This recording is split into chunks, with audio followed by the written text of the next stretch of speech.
مسلمانوں، سب نمازیں خصوصاً بیچ کی نماز یعنی نماز عصر پورے اہتمام کے ساتھ ادا کرتے رہو اور اللہ کے آگے ادب سے کھڑے رہا کرو. پھر اگر تم خوف کی حالت میں ہو تو پیادے یا سوار جس حال میں ہو نماز پڑھ لو.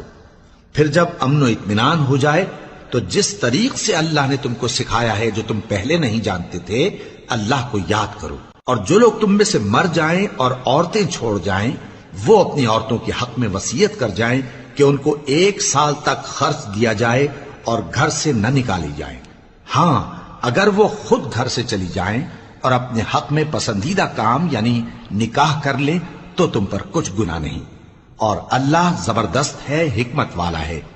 اور مطلقہ عورتوں کو بھی دستور کے مطابق نان و نفقہ دینا چاہیے. پرہیزگاروں پر یہ بھی حق ہے. اسی طرح اللہ اپنے احکام تمہارے لیے بیان فرماتا ہے تاکہ تم سمجھو.